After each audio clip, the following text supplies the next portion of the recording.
ଭଲ ସାଙ୍ଗ ବି। ତୁମେ ଯେତେ ଦିନ ଚାହିଁବ ମୋ ଘରେ ରହିପାରିବ। ତମେ ସବୁ କେତେ ଭଲ। ଆଉ ମୁଁ ରାଗରେ ଅନ୍ଧ ହେଇ ତମ ମାନଙ୍କ ବସ ଭାଙ୍ଗିଦେଲି। ମୋ ପାଇଁ ସେ ଚଢେଇର ଛୁଆ ଦୁଇଟା ମରିଗଲେ। ସେ ଚଢେଇ ମତେ ଅଭିଶାପ ଦେଇ ଏକଦମ ଠିକ କରିଛି। ମୁଁ ଏହାର ହିଁ ଯୋଗ୍ୟ। ଯାହା ହେବା କଥା ତ ହେଇସାରିଛି।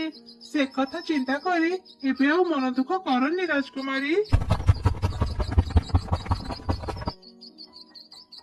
ରାଜକୁମାରୀ, ମୁଁ ଏବେ ପ୍ରାସାଦରୁ ଆସିଲି। ଆପଣଙ୍କ ବାପାଙ୍କର ଦେହ ବହୁତ ଖରାପ। ସେ ଜମା ବି ଭଲ ହେଉନାହାନ୍ତି। କଣ ହେଲା?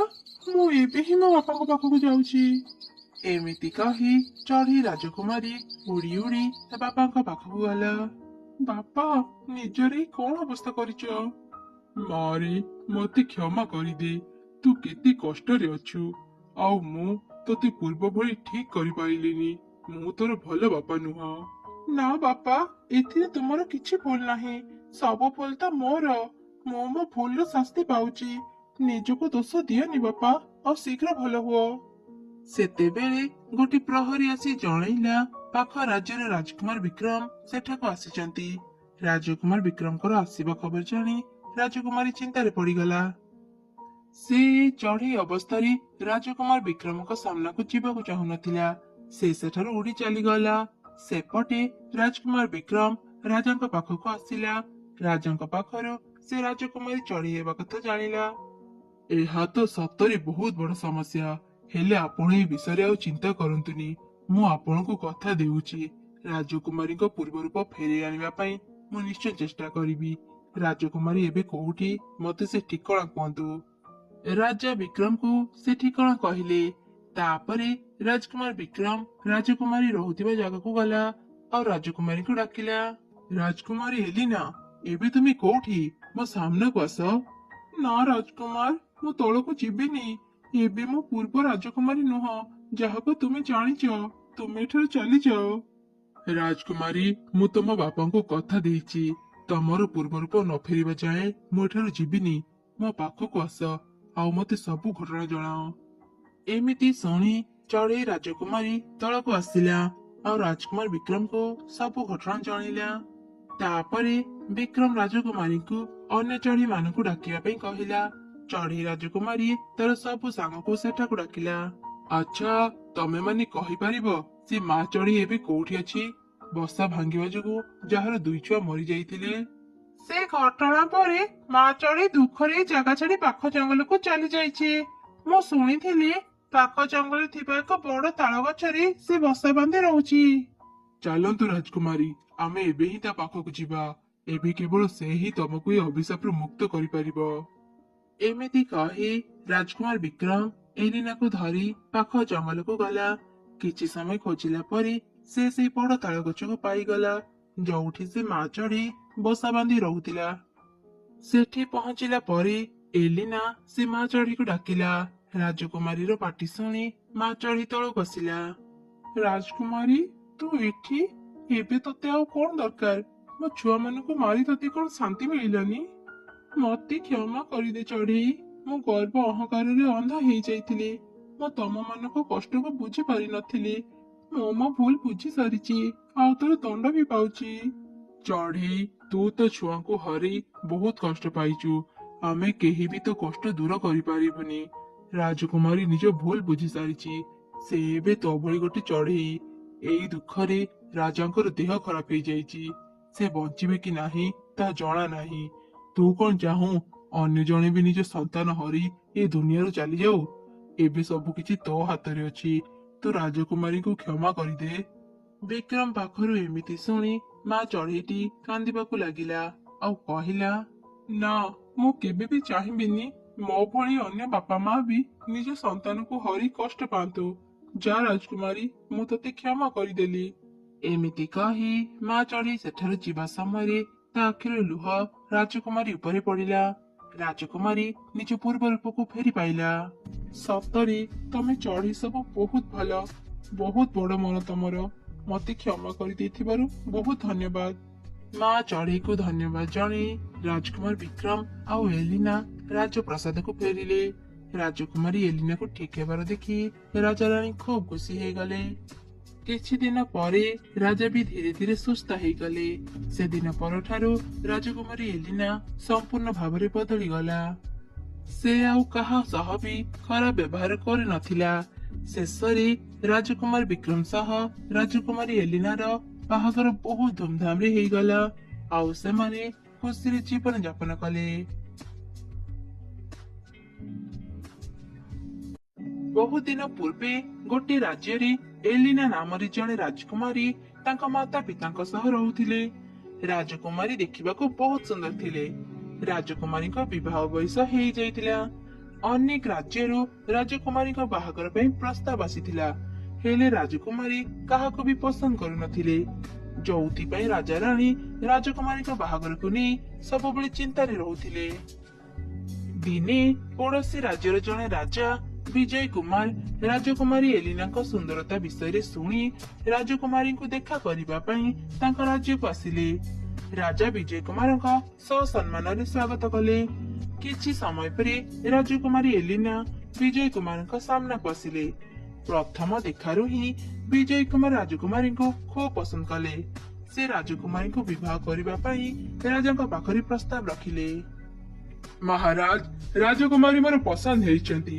ମୁଁ ତାଙ୍କୁ ବିବାହ କରି ମୋ ରାଣୀ କରିବାକୁ ଚାହୁଁଛି। କିନ୍ତୁ ବାପା, ବିଜୟ କୁମାର ମୋର ପସନ୍ଦ ନୁହନ୍ତି। ମୁଁ ଏ ବାହାଘରରେ ରାଜି ନୁହଁ। ଠିକ ଅଛି ମା, ଯଦି ତୁ ଏ ବାହାଘରରେ ରାଜି ନୁହଁ ମୁଁ ତତେ ବାଧ୍ୟ କରିବିନି। ରାଜା ବିଜୟ କୁମାର ଖରାପ ଭାବିବେନି। ମୋ ଝିଅ ଏ ବାହାଘରରେ ରାଜି ନୁହଁ, ମୁଁ ତାକୁ ବାଧ୍ୟ କରିପାରିବିନି। ଏମିତି ଶୁଣି ରାଜା ବିଜୟ କୁମାର ଖୁବ୍ ଅପମାନିତ ହେଲେ ଆଉ ରାଗିଗଲେ। ମହାରାଜ, ମୁଁ ଏତେ ବଡ ରାଜ୍ୟର ରାଜା। ମୁଁ ନିଜେ ଆସି ରାଜକୁମାରୀଙ୍କୁ ବାହା ହେବା ପାଇଁ ପ୍ରସ୍ତାବ ଦେଲି। ଏଇଟା ଆପଣମାନଙ୍କ ପାଇଁ ସୌଭାଗ୍ୟର କଥା। ହେଲେ ଆପଣମାନେ ମତେ ଅପମାନ ଦେଇ କିଛି ଠିକ କଲେ ନାହିଁ। ମୁଁ ଏ ଅପମାନର ପ୍ରତିଶୋଧ ନେବି। ଏମିତି ରାଗି ରାଜା ବିଜୟ କୁମାର ସେଠାରୁ ଚାଲିଗଲେ। ରାଣୀ ବିଜୟ କୁମାରଙ୍କ ଧମକ ଶୁଣି ଖୁବ୍ ଡରିଗଲେ। ହେ ଭଗବାନ, ରାଜା ବିଜୟ କୁମାରଙ୍କୁ ରଗେଇ କିଛି ଠିକ ହେଲା ନାହିଁ। ସେ ଅନେକ ପ୍ରକାର ଯାଦୁବିଦ୍ୟା ଜାଣିଛି। ଯଦି ସେ ଏଲିନାର କିଛି କ୍ଷତି କରିଦେବ। ମା, ତମେ ଚିନ୍ତା କରନି। ଆମ ରାଜ୍ୟ ବି କମ ନୁହଁ। ଯଦି ଯୁଦ୍ଧ ହେଲା ଆମେ ବହୁତ ସହଜରେ ରାଜା ବିଜୟ କୁମାରଙ୍କୁ ହରାଇ ପାରିବୁ। ସେପଟେ ରାଜା ବିଜୟ କୁମାର ଖୁବ୍ ଜୋରେ ରାଗି ଯାଇଥିଲା। ସେ ନିଜ ପ୍ରାସାଦକୁ ଫେରି ଆସିଲା। ରାଜା ନିଜ ଯାଦୁବିଦ୍ୟା କରୁଥିବା କକ୍ଷକୁ ଗଲା। ଯୋଉ ରାଜକୁମାରୀକୁ ନେଇ ରାଜା ଏତେ ଗର୍ବ କରୁଛି, ମୁଁ ସେ ରାଜକୁମାରୀକୁ ଏମିତି ଦଣ୍ଡ ଦେବି ରାଜା କାହା ଆଗରେ ମୁହଁ ଦେଖି ପାରିବନି। ଏମିତି କହି ରାଜା ବିଜୟ କୁମାର ଗୋଟେ ମନ୍ତ୍ର ପଢିଲେ ଆଉ ଏକ କଳା ଯାଦୁ କଲେ। ଯାଦ୍ୱାରା ସୁନ୍ଦରୀ ରାଜକୁମାରୀ ଗୋଟେ ବିଲେଇରେ ପରିଣତ ହେଇଗଲେ। ଆରେ, ଏ କଣ ହେଇଗଲା? ମୁଁ ବିଲେଇ କେମିତି ପାଲଟି ଗଲି?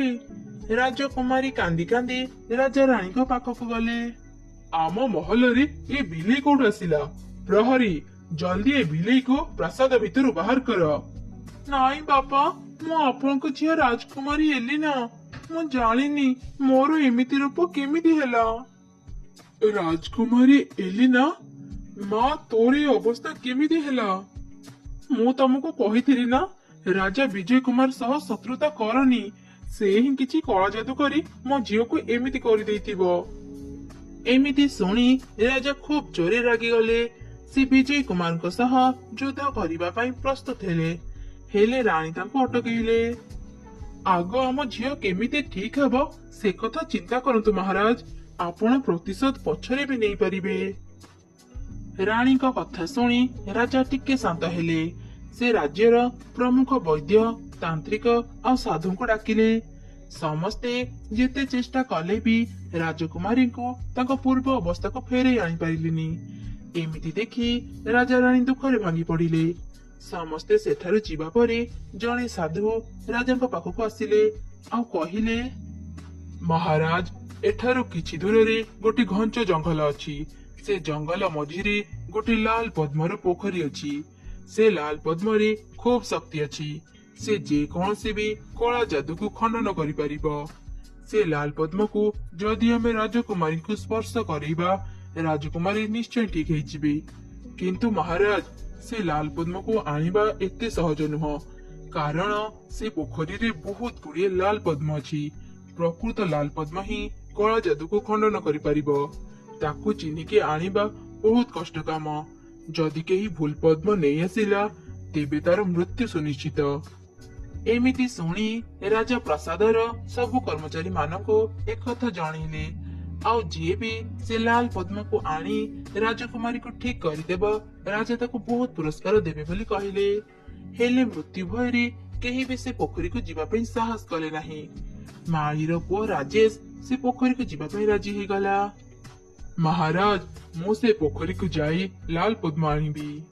ରାଜେଶ, ମୁଁ ତୋର ସାହସ ଦେଖି ବହୁତ ଖୁସି। ଯଦି ତୁ ଲାଲ ପଦ୍ମ ଆଣି ମୋ ଝିଅକୁ ଠିକ କରିଦେବୁ ମୁଁ ମୋ ଝିଅ ସାଙ୍ଗରେ ତୋର ବାହାଘର କରିଦେବି। ନା ମହାରାଜ, ମୁଁ ରାଜକୁମାରୀଙ୍କ ଯୋଗ୍ୟ ନୁହଁ। ମୁଁ କେବଳ ମୋ କର୍ତ୍ତବ୍ୟ କରିବି। ଏମିତି କହି ରାଜେଶ ସେ ଲାଲ ପଦ୍ମର ପୋଖରୀକୁ ଗଲା। ପୋଖରୀ ପାଖରେ ପହଞ୍ଚିବା ପରେ ହଠାତ୍ ଗୋଟି ପରୀ ପୋଖରୀରୁ ବାହାରି ଆସିଲା। ରାଜେଶ, ତୁ ଏଠାକୁ କାହିଁକି ଆସିଛୁ? ମୁଁ ଏ ଲାଲ ପଦ୍ମ ପୋଖରୀର ପରୀ। ଯଦି ତୁ ସଠିକ ପଦ୍ମ ଚିହ୍ନି ପାରିବୁନି ତେବେ ତୋର ମୃତ୍ୟୁ ଘଟିବ। ଫେରି ଯା ତୁ ଏଠୁ।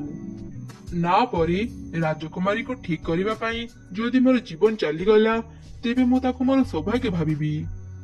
ମୋର ତତେ ସତର୍କ କରିବାର ଥିଲା, ମୁଁ କରିଦେଲି। ଆଗକୁ ତୋ ଇଚ୍ଛା। ଏମିତି କହି ପରୀ ସେଠାରୁ ଚାଲିଗଲା। ରାଜେଶ ପୋଖରୀକୁ ଭଲ ଭାବରେ ଦେଖିଲା।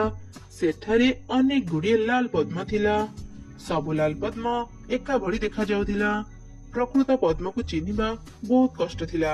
ରାଜେଶ ବହୁତ ସମୟ ଯାଏଁ ସେ ପୋଖରୀରେ ରହିଲା ଆଉ ଗୋଟି ଗୋଟି କରି ଭଲ ଭାବରେ ସେ ପଦ୍ମ ଗୁଡିକୁ ଦେଖିଲା। ରାଜେଶ ଖୁବ ବୁଦ୍ଧିମାନ ଥିଲା। ଏ ସବୁ ପଦ୍ମ ଫୁଲ ଭିତରେ କେବଳ ଗୋଟିଏ ପଦ୍ମ ଫୁଲର ଛାଇ ପୋଖରୀରେ ପଡିଛି। ତା ମାନେ ସେଇଟା ହିଁ ପ୍ରକୃତ ପଦ୍ମ। ରାଜେଶର ଏପରି କହିବା ପରେ ପରେ ହିଁ ସେ ପଦ୍ମ ଆପେ ଆପେ ଆସି ରାଜେଶର ହାତରେ ପଡିଗଲା। ରାଜେଶ ସେ ପଦ୍ମକୁ ଧରି ରାଜମହଲକୁ ଫେରିଲା। ସେ ଲାଲ ପଦ୍ମକୁ ଯେମିତି ରାଜକୁମାରୀଙ୍କୁ ସ୍ପର୍ଶ କରିଲା ରାଜକୁମାରୀ ତୁରନ୍ତ ନିଜ ପ୍ରକୃତ ରୂପକୁ ଚାଲି ଆସିଲେ। ଏସବୁ ଦେଖି ରାଜାରାଣୀ ଖୁବ ଖୁସି ହେଇଗଲେ। ରାଜକୁମାରୀ ରାଜେଶକୁ ବିବାହ କରିବା ପାଇଁ ଇଚ୍ଛା ପ୍ରକାଶ କଲେ। ରାଜା ମଧ୍ୟ ଖୁସିରେ ସେ ଦୁଇ ଜଣଙ୍କର ବାହାଘର କରିଦେଲେ। ଅନେକ ଦିନ ତଳର କଥା। ଭୀମପୁର ନାମରେ ଏକ ଶକ୍ତିଶାଳୀ ରାଜ୍ୟ ଥିଲା। ସେ ରାଜ୍ୟରେ ଆଦିତ୍ୟ ଚନ୍ଦ୍ର ନାମରେ ଜଣେ ରାଜା ରାଜୁତି କରୁଥିଲେ। ସେ ବହୁତ ଦୟାଳୁ ଆଉ ଉଦାର ବ୍ୟକ୍ତି ଥିଲେ। ଦିନେ ସେ ରାଜ୍ୟକୁ ଗୋଟେ ଯାଦୁଗର ଆସିଲା। ସେ ରାଜାଙ୍କୁ ବିଭିନ୍ନ ପ୍ରକାରର ଯାଦୁ ଦେଖେଇଲା। ରାଜାଙ୍କୁ ସେସବୁ ବହୁତ ଭଲ ଲାଗିଲା। ସେ ଯାଦୁଗରର ଖୁବ ପ୍ରଶଂସା କଲେ ଆଉ ତାକୁ ଅନେକ ଉପହାର ଦେଲେ। ଯାଦୁଗର ସେଠାରୁ ଯିବା ପୂର୍ବରୁ ସେ ରାଜାଙ୍କ ସହ ଏକୁଟିଆ ଦେଖା କରି କହିଲା, ମହାରାଜ, ଏଇ ଦେଖନ୍ତୁ ଗୋଟେ ନୂଆ ଯାଦୁ। ଏମିତି କହି ସେ ଯାଦୁଗର ଗୋଟେ ମନ୍ତ୍ର ପାଠ କଲା। ତା ଦ୍ୱାରା ସେ ଗୋଟେ ଚଢେଇରେ ପରିଣତ ହେଇଗଲା।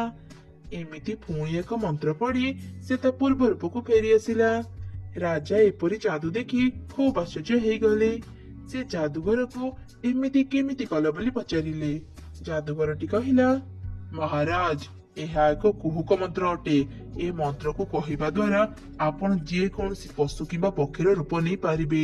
ସେ ପଶୁ ପକ୍ଷୀଙ୍କର କଥା ବୁଝିପାରିବେ ଆଉ ତାଙ୍କ ସହ କଥା ବି ହେଇପାରିବେ। ପୁଣି ଯେତେବେଳେ ଆପଣଙ୍କର ମଣିଷ ରୂପ ନେବାକୁ ଇଚ୍ଛା ହେବ ଆପଣ ସେତେବେଳେ ପୂର୍ବ ଦିଗକୁ ମୁହଁ କରି 3 ଥର ଏ ମନ୍ତ୍ରକୁ କହିବେ। ଆପଣ ନିଜ ପୂର୍ବ ରୂପକୁ ଫେରି ଆସିବେ। କିନ୍ତୁ ମହାରାଜ, ପଶୁପକ୍ଷୀ ରୂପରେ ଥିବା ସମୟରେ କେବେ ବି ହସିବେନି, ନହେଲେ ଆପଣ ଏ କୁହୁକ ମନ୍ତ୍ରକୁ ଭୁଲିଯିବେ। ଆପଣ ଆଉ କେବେ ବି ନିଜ ରୂପକୁ ଫେରି ପାଇବେନି। ଯଦି ଅନ୍ୟ ଜଣେ କେହି ଆପଣଙ୍କୁ ଏ ମନ୍ତ୍ର ମନେ ପକେଇ ଦିଏ ତାହେଲେ ଯାଇ ଆପଣ ଏ ମନ୍ତ୍ରକୁ ମନେ ପକେଇ ପାରିବେ।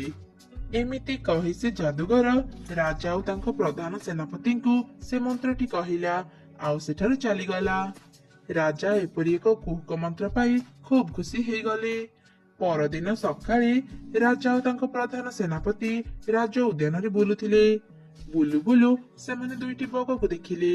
ସେ ଦୁଇ ବଗ ନିଜ ଭିତରେ କଥା ହେଉଥିଲେ। ଏହା ଦେଖି ରାଜା ଭାବିଲେ, ଆରେ, ଏଇ ଦୁଇ ଜଣ କଣ କଥା ହେଉଛନ୍ତି? ରାଜାଙ୍କର ସେ ଦୁଇ ବଗଙ୍କ କଥା ଶୁଣିବାକୁ ଇଚ୍ଛା ହେଲା। ହଠାତ୍ ତାଙ୍କର ଯାଦୁଗର କଥା ମନେ ପଡିଲା। ସେ କଥା ତାଙ୍କ ସେନାପତିଙ୍କୁ କହିଲେ। ତାପରେ ରାଜା ଆଉ ତାଙ୍କ ସେନାପତି ସେ କୁହୁକ ମନ୍ତ୍ର ପଢି ଦୁଇଟି ବଗ ପାଲଟି ଗଲେ। ସେମାନେ ସେ ବଗ ବଗୁଲିଙ୍କ